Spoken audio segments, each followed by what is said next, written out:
Doors open to Cuba slam shut to the interview. What does winter have in store for us? Great movies to watch this holiday break. Stereotypes of skateboarders has been addressed. I'm Jake Funk. And I'm Rosemary Kent. All this and more on this edition of OTVX.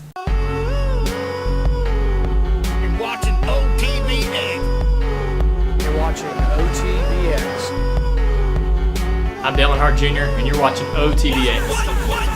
What's up, Oldham County, where the funny at? You gon' make us get up early, cameras, OTVX, bringing you the news and the funny, all rolled into one. Tell us who your colonels is, OTVX #1, we got what you need, what you need, we got what you need, what OTVX. National news brings unfrozen relations with Cuba and a Sony picture frozen due to terrorist threats. Yesterday, President Obama announced normalization of relations with Cuba after 54 years of an economic embargo. Release of American contractor Alan Gross is part of the negotiation deal.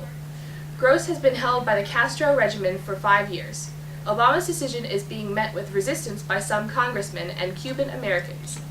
He states the decision was made to help the Cuban people economically and to encourage the formation of a more democratic nation. Time will only tell. On another national front, U.S. government investigators announced that the North Korean government is responsible for the recent hacking of Sony Pictures' computers. A group calling itself Guardians of Peace have made threats against movie theaters showing the Seth Rogen and James Franco comedy, The Interview. The movie plotline includes the assassination of North Korean leader Kim Jong-un. Sony has made the decision to pull the movie from release, even though the company has invested $44 million into the project. At this time, Sony has no plans of ever releasing the movie. Hollywood's A-list stars feel this is censorship, and Sony has been given in to a terrorist organization. You may notice a few less classmates in school this week. The flu is rampant across the Midwest, and it is closing schools in its wake. Anderson County joined Bergen Independent Schools, and Mercer County, Menifee County, and Wolfe County schools have closed the last 2 days due to high numbers of absences among students and faculty. The CDC said earlier this month that the dominant influenza virus is H3N2, a fierce strain that has doubled rates of hospitalizations and deaths in the past.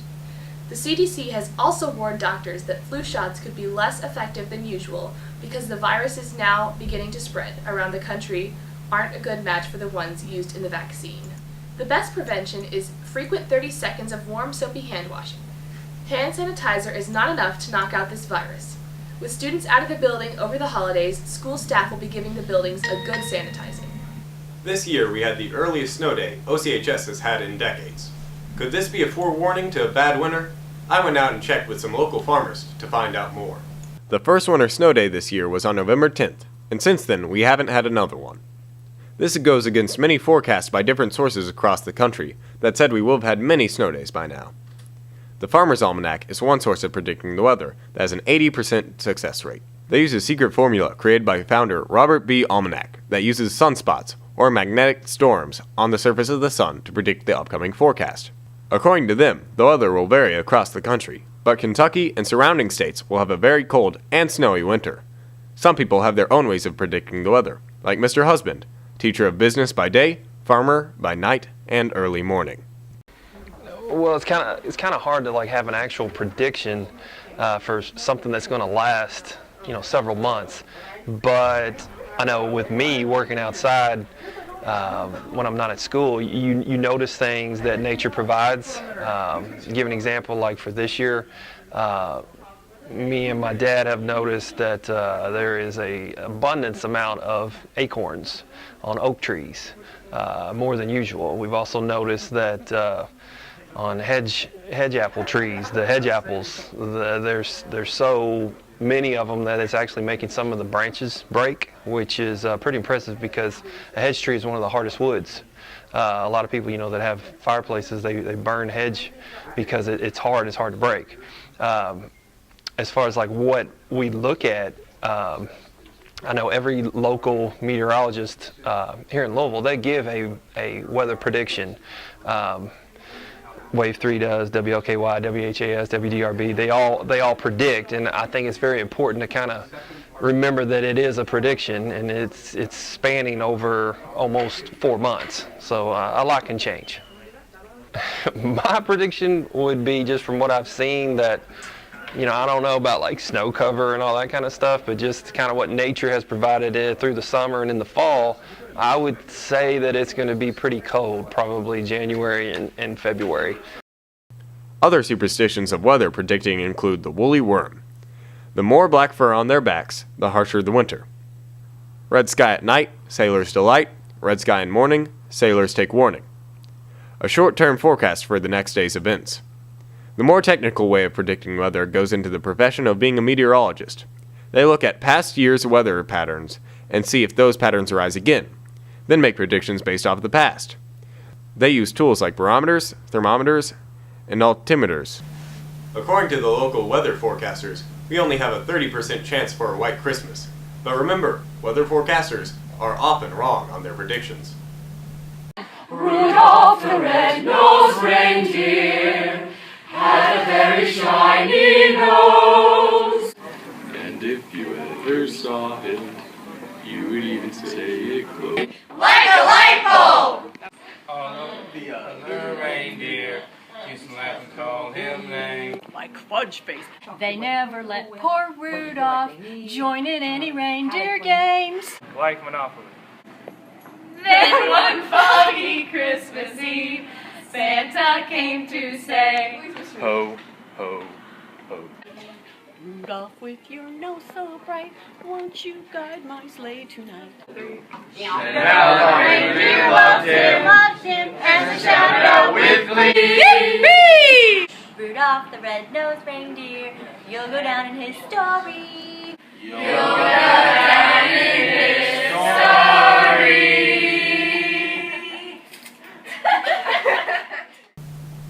One of the best things about the holidays is all of the movies there are to watch. If you find yourself cuddled up on the couch this holiday break with nothing to do, turn on the fire, turn on the TV, and take a look at these popular holiday movies that everyone is sure to enjoy. How the Grinch Stole Christmas is a holiday favorite adapted from Dr. Seuss's children's novel released in 1957. The film adaptation was released in 2000 and was produced by Ron Howard and Brian Grazer, and was also directed by Howard.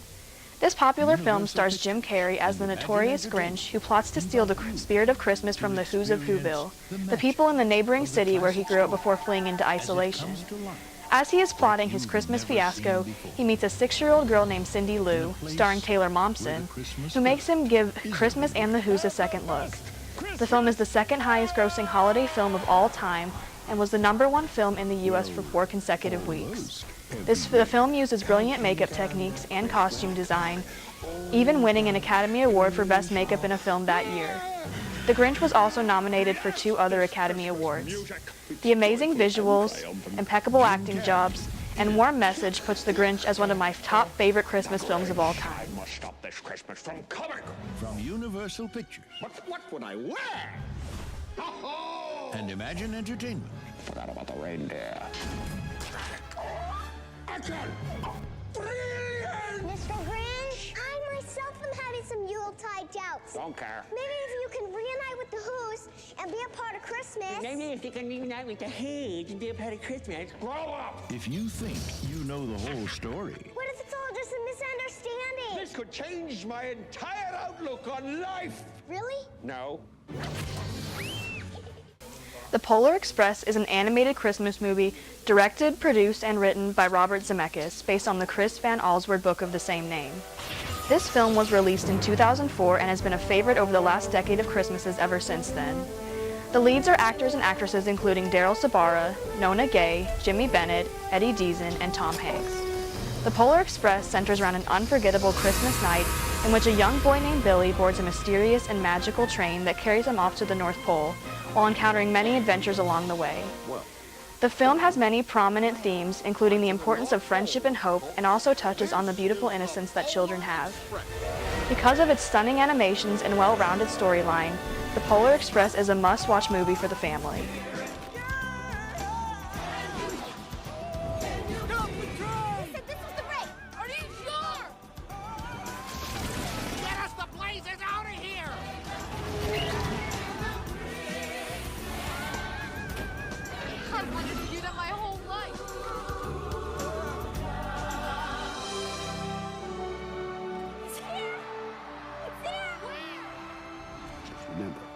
true spirit of Christmas lies in your heart.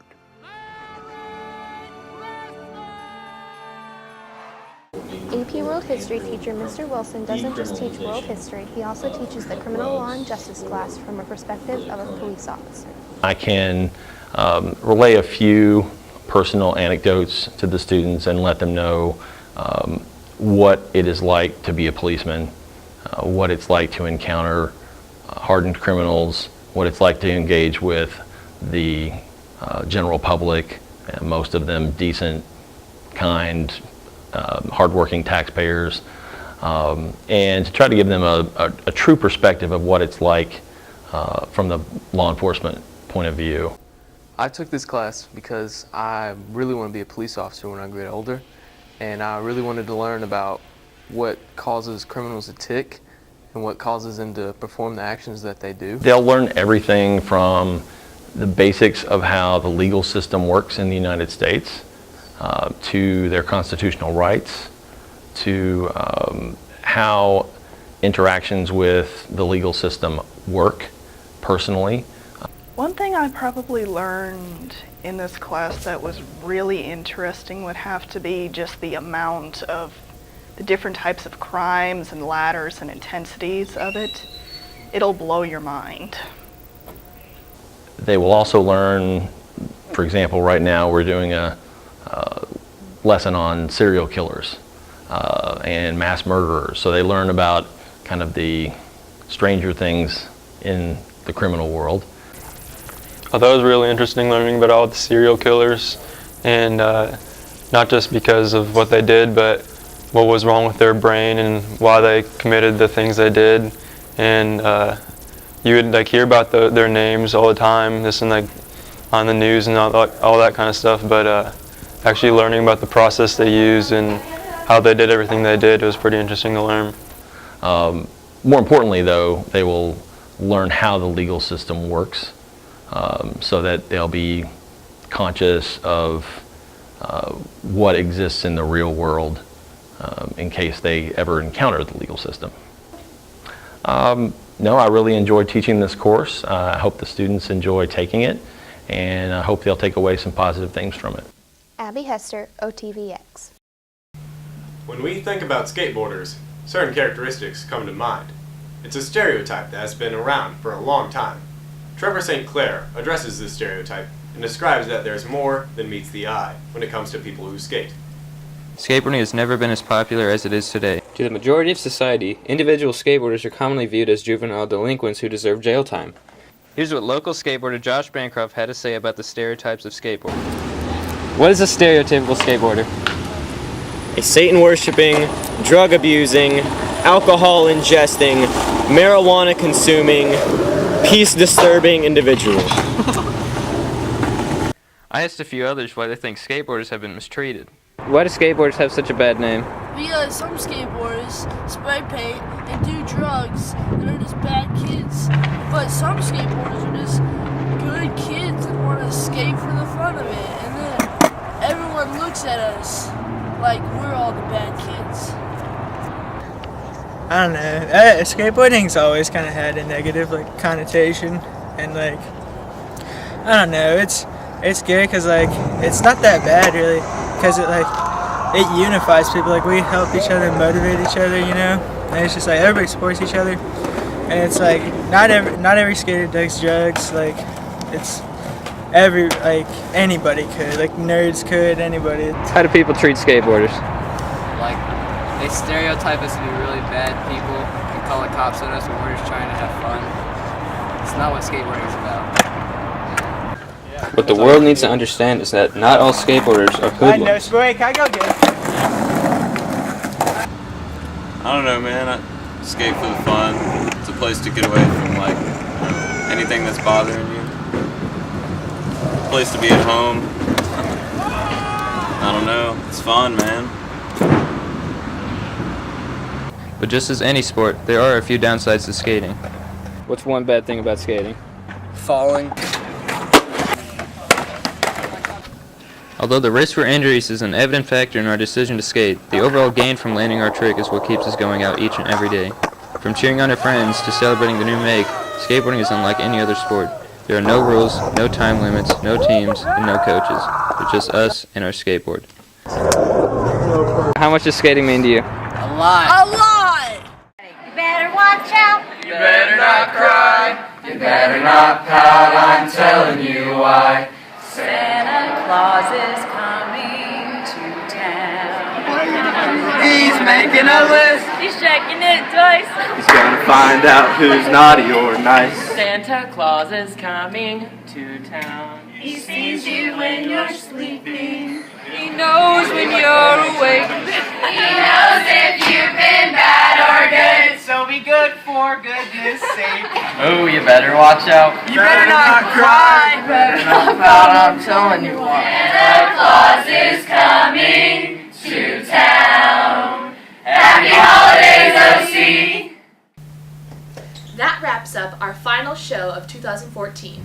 We wish everyone a safe and happy holiday. I'm Rosemary Kent. And I'm Jake Funk. We will close our show with a holiday greeting from our administrators. Jab.